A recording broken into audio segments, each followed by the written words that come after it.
Hello friends, welcome to medicine for time. आज हम बात करेंगे कोफ्लेट सिरप के बारे में। ये खांसी में कितना काम करता है और कितना लेना चाहिए और क्या इसके साइड इफ़ेक्ट्स हैं, जानेंगे इन सभी के बारे में। चैनल पर पहली बार आए तो चैनल को सब्सक्राइब कर दें, बराबर में बेल आइकन है उसको भी दबा दें। बात करते हैं कोफ्लेट सिरप की। दोस्तों, हिमालय कंपनी का ब्रांड है जो कि बहुत जानी मानी कंपनी है और इसकी 100 ml की पैकिंग आपको 90 रुपये में मिल जाएगी और ये आपको कहीं भी मेडिकल स्टोर पर इजीली मिल जाएगी।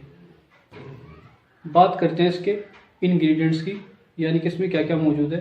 तो वह इसमें हनी, गुगलू, द्राक्षा, विष्णुप्रिया, इसके अलावा भी इसमें और अन्य प्रकार के इंग्रेडिएंट्स मौजूद हैं जो कि पूरी तरह आयुर्वेदिक है। बात करते हैं इसके यूजेस की।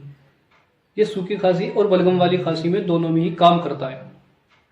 अब जैसे सर्दी का मौसम चल रहा है और किसी किसी को सर्दी का मौसम सूट नहीं करता, तो उसमें नज़ला खांसी बना रहता है, तो उसमें अगर हम ये लेते हैं तो बहुत ही अच्छा फ़ायदा दिखाता है। या किसी को साइनस की प्रॉब्लम है जिसे हम पूरा नज़ला भी कहते हैं, तो उसमें सर्दी आने पे प्रॉब्लम और ज़्यादा बढ़ जाती है। बार बार छाती पे बलगम जमता है और जिससे फिर हमें खांसी होती है। तो अगर हम उस कंडीशन में ये सिरप लेते हैं तो उसमें भी ये बहुत अच्छा काम करता है। ये हमारी छाती पे जमे बलगम को बाहर निकालता है और जिससे हमें काफ़ी राहत मिलती है। बात करते हैं इसको लेते कितना है। अगर कोई 12 साल से बड़ा है तो आप उसको 1 से 2 चम्मच दिन में 3 बार दे सकते हैं, और अगर कोई 12 साल से छोटा है तो आप उसे आधा चम्मच दिन में 3 बार दे सकते हैं।